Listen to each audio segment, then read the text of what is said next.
has given notice of an urgent oral question to the Minister for Infrastructure, Mrs Nicola Mallon. I would remind members that if they wish to ask a supplementary question, they should rise continually in their places. The member who tabled the question will be called automatically to ask a supplementary. If I could ask the Clerk to please read the question. To ask the Minister for Infrastructure for an update on the decision to withdraw bus services from some parts of Belfast. I call the Minister for Infrastructure. Thank you, Mr Deputy Speaker, and I want to thank the member for raising this issue. As members will be aware, TransLink took the decision to temporarily remove services from some parts of Belfast following the recent attacks we have seen on our buses. It is disgraceful and disgusting that our public transport workers and members of the public going about their daily business have been targeted for attack. And I'm sure I speak for all members when I say that our thoughts are very much with the bus drivers and passengers at the heart of this. The safety of the public and our public transport workers is vitally important. They deserve to feel safe doing their job. I can assure you that TransLink has not taken this decision lightly. However, it was deemed necessary as the organisation has a duty of care to its staff and ensuring their safety. TransLink has advised me that it will review these arrangements on a daily basis, and both it and my officials are engaged with the PSNI and Department of Justice respectively. I am thankful that no one has been hurt in these attacks. However, that does not detract from the danger faced by our bus drivers and passengers. Regardless of the issues within communities, attacking our public transport network is not the answer, and it is only damaging services to the people who live in our communities. Mr Roy Beggs. I thank the Minister for her response. Indeed, the disruption is way beyond Belfast, with diversions happening elsewhere, and bus routes even affecting my own constituency in terms of Monkstown and White Abbey affected. Drivers and passengers have been traumatised. Double-decker buses, the value of £200,000 each, have been destroyed, and the travelling public have had their lives disrupted. So can I ask the Minister if she is able to advise, is there any sense when normal bus services will be able to be returned to normal, with drivers being respected by all for the essential service that they provide for the local communities that they serve? I thank the member for his question, and he is absolutely right. Our buses provide a critical service to communities. They ensure, as we heard from passengers, that people are able to get to and from their place of work. They ensure that our young people are able to get to and from school, that people can get to important hospital appointments, and I think very much of our elderly citizens who use our public transport network to enable them to do their daily shopping. All of that has been disrupted as a result of these wanton acts of destruction. I am clear. I want to see our public transport network grow. It is deeply regrettable that the decision has had to be taken on the basis of risk to restrict a number of routes, but I want to assure the member and all members in this House that we will continually assess this situation, and as soon as possible we will work to reinstate services so that they can continue to provide that vital service to communities affected. Mr Cathal Boylan. Could I welcome the Minister here to answer on behalf of the drivers and the people? Minister, the attacks on the buses on the ordeal drivers have had to suffer and endure is absolutely unacceptable and needs to be condemned by all. We in Sinn Féin stand in solidarity with the workers who provide a key public service every day and want to continue to do so without fear for their safety. Can the Minister further detail what measures are being taken to increase security and support for the drivers, and also the conversations she's had to date? I thank the member very much for his words of condemnation, which are shared right across this House and shared right across the North. In terms of the drivers who have been impacted on this, TransLink has a welfare team, and they are engaging directly with those drivers to offer support. I've also offered my support, and I'm happy to convey that sentiment from right across the House to the drivers affected. In addition to that, TransLink has, working with the PSNI, introduced a number of additional measures. So there's been the establishment of TransLink operational managers in PSNI Silver Command, so that we can facilitate an agile response to any arising situation. And there are also daily sit-rep meetings taking place between senior TransLink and PSNI personnel. The PSNI are also supporting TransLink services through the deployment of additional resources via the Silver Command structure. Additional TransLink mobile support vehicles will be deployed in Greater Belfast, supporting drivers where required. And of course, as is under discussion today, temporary curtailment and alteration to bus services have had to be introduced, but they are being kept under daily review. And of course, critically important, there is regular update meetings being held between TransLink and our trade unions. Mr Jonathan Buckley.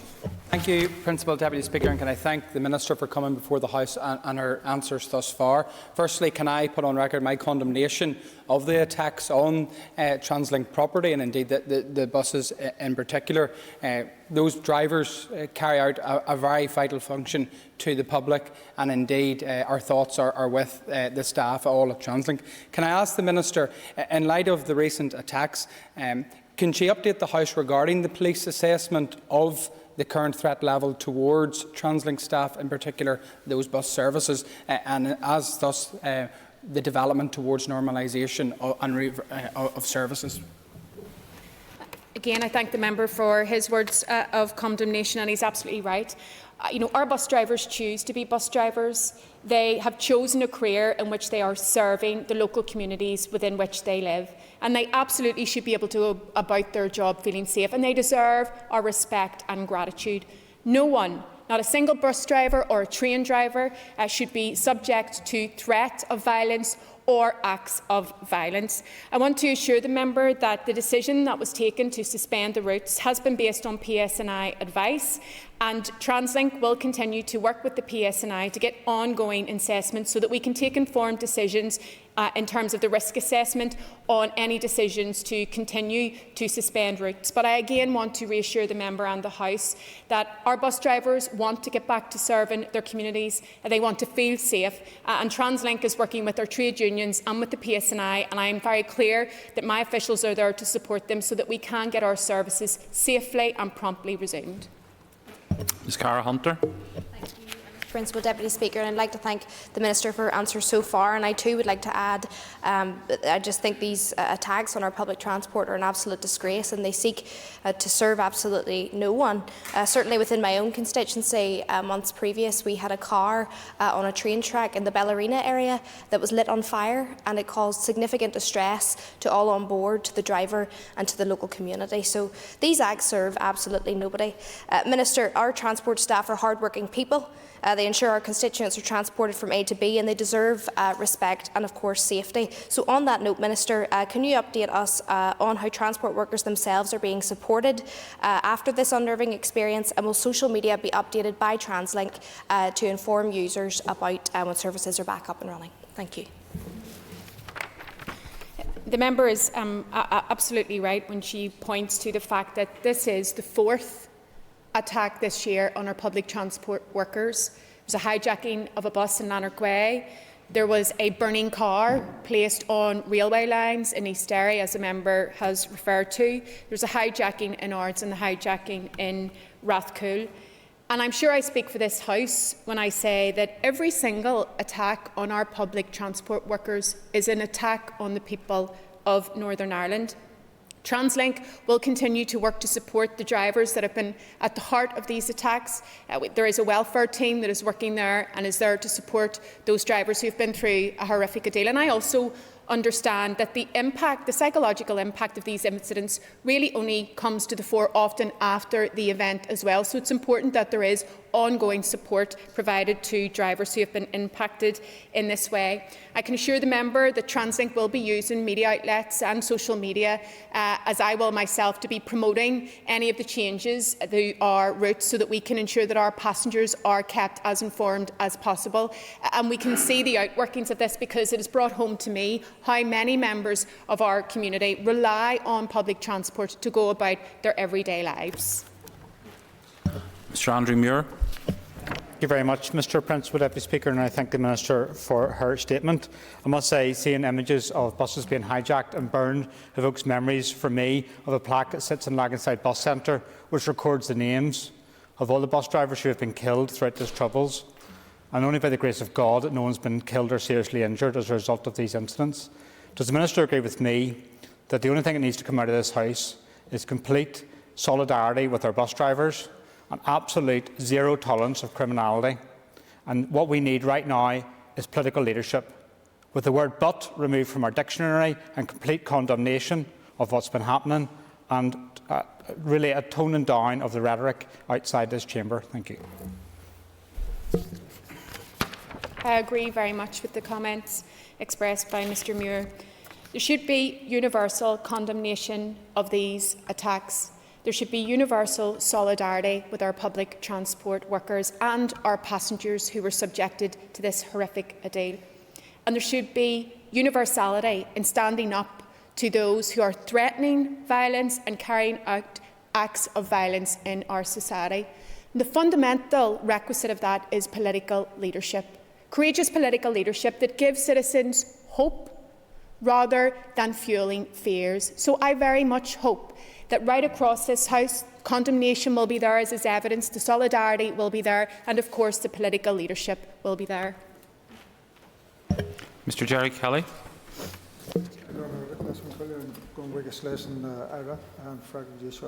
I thank the Minister for what she said and apologise that I didn't get in for the first part of the meeting, so forgive me if I'm going to ask something that you've already dealt with, and I think you've dealt with some of this before. First of all, let me, because it is solidarity right across the House, I believe, and condemnation as well, so there's no equivalence or unequivocal condemnation as well. I was just wondering, because you did mention the drivers, and of course they have, and it's been said many times, that they're the people who have been bringing the frontline workers. Mr Kelly, I'm sorry to interrupt you. Would you be able to just move a wee bit closer to the microphone? Other members are saying they can't hear you. It's interesting somebody wants to hear me. They have been used, and it's been said by a number of people before, that they're used to transport our frontline workers over the pandemic. Actually, they are frontline workers themselves, and I think this is showing that. Indeed, I think you also mentioned the passengers. So one of the questions is, what help are they getting, the passengers that were involved in this terrible incident? And it is four incidents. I also want to agree that the rhetoric needs to be brought down. In terms of this, there are people, whether they're misinterpreting the rhetoric or whatever they're doing, are using it certainly to carry out these acts. So the last question, and you may or may not have said this, because I think you said that the PSNI were involved in working with the TransLink to work out what routes. Being from the same area as myself, I'm presuming that you've got calls as well about some of the routes and why they are being closed down, and particularly I've got a lot of calls about the Antrim Road. So could you, thanks. If I could you say something? Minister. Thank you. In respect of bus drivers, I absolutely agree. They are frontline workers, and they also very clearly demonstrated, if it need to be demonstrated, that they are key workers. And they have kept this place going right throughout the pandemic, and I want to again pay tribute to them for doing that. In respect of the support services for the bus drivers affected and the passengers, I think the situation is that many will be still in a state of shock, and I think it's very important that there are counselling and support services provided to the drivers and the passengers who have been caught up in this, and that they can access that in a timely manner that suits their needs. In relation to the routes, the action taken was based on advice from PSNI in discussion with local community representatives and the trade unions, and these discussions informed the risk assessment on which the decision to withdraw services was based. And there will continue to be very close engagement between TransLink and the PSNI, because certainly as a Minister responsible for public transport, I know that TransLink and our bus drivers want to see all of the services resumed at the earliest opportunity, but of course to do that we need to ensure that our bus drivers and our passengers are safe. Mrs Joanne Bunting. Thank you, Mr Principal Deputy Speaker, and my very best to the bus drivers and the passengers affected. But I was at a meeting last night with constituents in East Belfast who expressed that they feel that they're being penalised unfairly, actually, and without basis because of bad behaviour in Newton Ards. So what's the Minister's explanation to those people? Can she square that circle? Was and is there any intelligence to suggest that this bad behaviour would be replicated in East Belfast, because many people at this point have been inconvenienced? The decision that was taken in respect of the routes that were impacted, and let's be clear, the routes are being impacted because masked men who are cards and criminals hijacked 2 buses in a matter of days, putting bus drivers' lives at risk and passengers. So the blame for this lies absolutely squarely with them. In terms of the operational decision that was taken, it was based on a risk assessment informed by advice from the PSNI, and also then working with our trade unions and community representatives as well. I would want to reassure any member of our community in Northern Ireland that there is absolutely no intention, nor is there any act of penalisation of wider communities. The sporadic nature of these incidents, the fact that there has been 4 attacks in the past year, has necessitated, regrettably, the actions that we had to introduce last night. And so what we want to do is to see that leadership at a community level, leadership at a political level, so that we can get to a point where no more attacks of this nature occur, and that our drivers not only feel safe but actually are safe carrying out their daily jobs. Again, I want to reiterate to the House, I want to see the expansion of our public transport network. I am very angry that we have had to suspend services, thereby depriving communities of a critical public service. And so we will all work together to ensure that we can reinstate those services and end that disruption as soon as possible. Mr Matthew O'Toole. Thank you, Principal Deputy Speaker. Minister, first of all, I stand in solidarity with the trade unions and bus drivers who have been put through unacceptable risks in the last and experiences over this past week and in the past 2 months. Minister, would you agree with me that when it comes to the context in which some of this has happened, we can't pretend that it hasn't happened in the context of increasingly inflammatory rhetoric, whether in Belfast or particularly in London? Would you also agree with me, Minister, that this is nothing other than those who claim to speak on behalf of these communities are doing nothing other than committing a nihilistic crime against working class people and working class communities? They aren't defending them, they aren't defending their interests or their identities. They're committing nihilistic crimes that are making the lives of working class people more difficult. They should stop now, and everybody in this chamber and outside it should reflect that in our language. I absolutely concur that these acts of violence and threat need to stop now.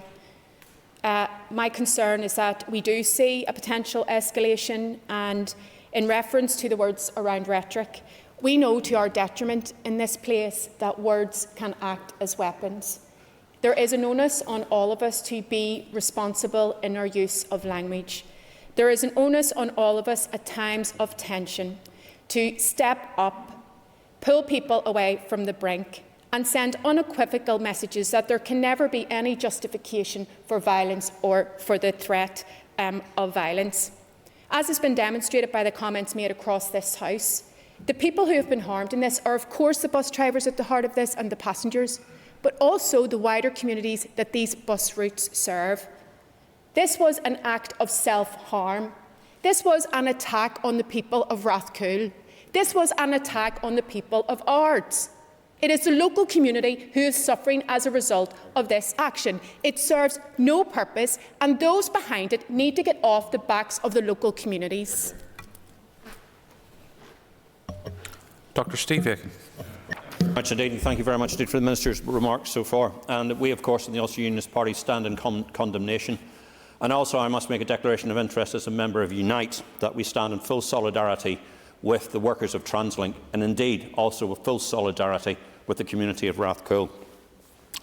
Minister, we have heard a lot about trying to reassure the people from TransLink, but many members of the community in Rathcoole feel as if they've been marginalised, and they would like somebody to reach out to them now and say that we can have public services restored to them as quickly as possible. Could you, as a minister, and bearing in mind it's part of your constituency, could you reach out to that community now and say we will restore these services as quickly as we can? Because they do feel as if they're being unfairly demonised, as was already heard from the people from East Belfast, indeed the people from Newton Ards as well. I can very much give those assurances, and that's why I am so angry about this situation, because it is an attack on our frontline public service servants. It is an attack on the communities that those bus services are servicing and supporting. And I've been very clear, none of us want to be in a situation where we're suspending bus services, and I want to make sure that we can see the resumption of those services at the earliest opportunity. because I have a duty to the people who live right across Northern Ireland that rely on and access our public transport. We also have a duty of care to our bus drivers and our passengers. So I sincerely hope that we can see a very clear end to these threats of violence, these escalating acts of violence, and so we can ensure that we can provide our public service transport, in terms of transport, right across Northern Ireland. And again, I re-emphasise, at the earliest opportunity, as soon as it is safe to do so. Ms Kelly Armstrong. Thank you, Principal Deputy Speaker. Minister, as a former manager of community transport, I understand the responsibility drivers face to provide safe passage for people across Northern Ireland, and I absolutely give my support to all fellow drivers, because I still consider myself as one, to Chris Conway and the whole of TransLink. Minister, will you agree with me that irrespective of the sniggers that have happened across the House, and I have to say I'm quite disappointed by the backbenches of DUP sniggering during a debate where we're talking about 2 buses being burnt out, 2 drivers being attacked. Really? I need to catch myself on now. So as a member of the community, as a member of a community who had a bus burnt out in my area, where people seem to think they can speak on behalf of that community other than the MLAs who actually represent it, I would say to you, Minister, do you agree with me that the thugs, the gunmen, the people who wielded the knives, the people who had the petrol to pour over the buses are the people who take full blame for this?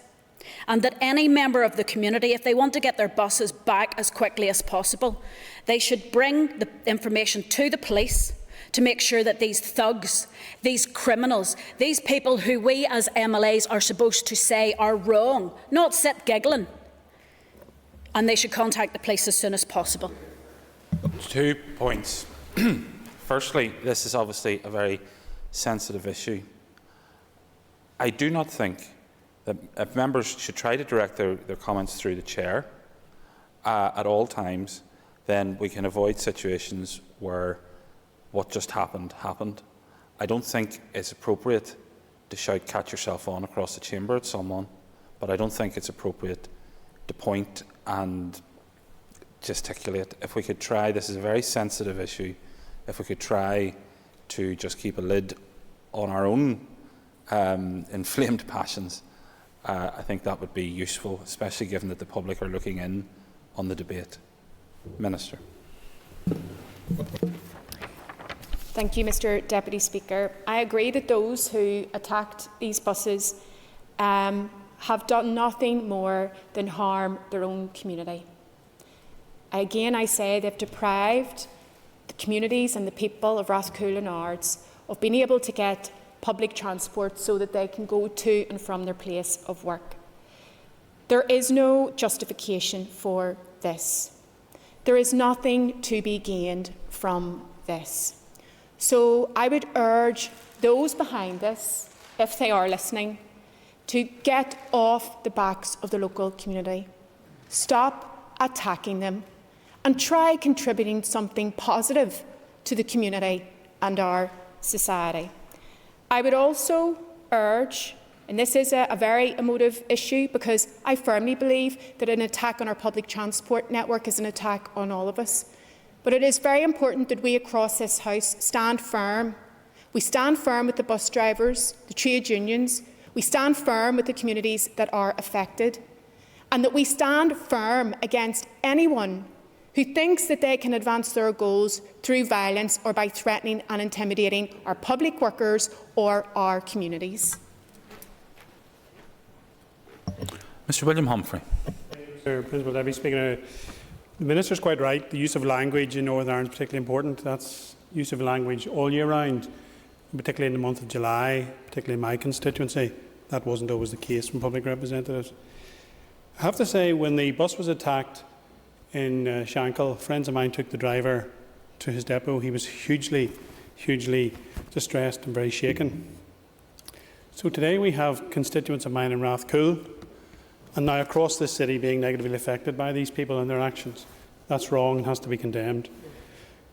Local people are being disrupted, inconvenienced and annoyed by all of this. Pensioners and working people. Can I ask the Minister, working with the police, I accept the risk assessment has taken place, working with the police and TransLink, will there be effective communication to communities who are being hit most hard by this? Because here we have a second day and how long will it continue? Of course, as I've stated, all efforts are being made to resume full service as quickly as possible. We have a duty of care to our bus drivers. We have a duty of care to our passengers. And so TransLink will continue to work very closely with the PSNI and with the trade unions to ensure that as soon as we can safely resume services, we will do so. In respect of the effective communication, Chris Conway was on the media this morning setting out that communication will be via a number of mediums, through mainstream media, social media as well. And also, I would ask members right across this House, as that information is made public, that they do what they can to communicate it through the various communication channels that they have at their disposal, particularly those representatives whose constituencies are affected and would be very ably and well placed to be able to communicate that to their constituents. Mr. Robin Newton. Thank you, Mr. Principal Deputy Speaker. And I suppose, can I join with others in sending good wishes to the staff of TransLink who have been directly affected, and no one should have to suffer such circumstances in doing their daily duty and indeed serving the public. I would join with others also in calling for anyone who has even a small piece of information that would be helpful to the PSNI as they go about their duties in trying to make those who carried out the attacks amenable to the law. We are indeed fortunate that, and I note that the member from North Belfast has indicated that his experience was that one of the bus drivers in particular was impacted upon and in a distressed condition. Mental health is probably the longer-term impact of that. And indeed, the outworkings of this is that the public, pensioners, people going about their daily duties, are the ones who are most inconvenienced. Can I ask the Minister a practical question? Just what is the cost to the public purse of the 2 buses having been burnt and the 2 replacement buses that will need to be purchased as replacement buses? I thank the member for his question, and I absolutely agree with him, and Ms Armstrong made the same point. It is imperative that anyone who has any information, no matter how insignificant they may think it is, to pass that information to the PSNI so that those who are behind these attacks can be brought to justice. In respect of the cost, we have talked about the cost in terms of the impact on the community and people trying to get to and from work. In terms of the buses themselves, the double-decker buses that have been destroyed in these attacks cost in excess of £200,000 each. So that's £200,000 for each bus that was attacked, and then for the replacement of that bus, the additional cost on top of that. But more than that, these attacks are highly dangerous. And while no one has been injured yet, no cost can be put on the safety of our staff and passengers. Mr. Alan Chambers. Deputy Principal Speaker, I, and certainly echoing the words of my colleague Mr Aiken, my party would wish to be fully associated with the outright condemnation of these senseless attacks. Aside from the cancelled services, there are several diversions in place to bus routes. Some bus stops may not have service, but the bus may still be passing nearby. Minister, while we hope that normal bus services will be able to return as soon as possible, there is a need to fully inform the travelling public of local changes to normal routes that I appreciate have been forced on TransLink. And certainly listening to the radio yesterday, I thought that the information that was been given on diversions wasn't maybe as clear as it could have been, and indeed was a bit confusing. So will the Minister contact TransLink to encourage them to try to inform and assist the travelling public of the nearest public transport services that is continuing? And before I take my seat, Mr Principal Deputy Speaker, can I just say that I think there is a responsibility right around this chamber to measure and consider our words and tones. Thank you, Mr Deputy Speaker. I thank the member for his question, and just to reassure you that my officials are in very regular contact with TransLink on this matter. And in respect of the communication, yesterday was a very fast-moving situation where there had to be multiple engagements with trade union, but also with the PSNI. I think it was around 4 o'clock when the information came out about the routes that would be impacted. But of course, TransLink will continue to work hard to ensure that we are communicating any changes to the public as early as possible and as clearly as possible. And my sincere hope is that the next level of communication will be one confirming the reinstatement of services so that we can provide that critical community service in the areas affected. No other member has indicated to me that they wish to ask the Minister a question. So if I could ask members just to take their ease for a few moments.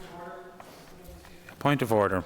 Mr Principal Deputy Speaker, during the course of questions, the member for Strangford, Ms Armstrong, made some accusations towards both I and members on the DUP bench in relation to sniggering during this debate on what was a very serious topic. I would have it noted to the Chair that during the course of question time, every single member that asked a question outrightly condemned the attack upon bus drivers in Belfast and Newton North, and I think it was a slight on both me and other members to suggest or perhaps imply otherwise. Strictly speaking, I don't think that is a point of order, but the member has certainly placed his comments on the record of the House, and there they will stay. The member's made his point. If members want to just take their ease for a few moments, we'll move on to the next item of business then.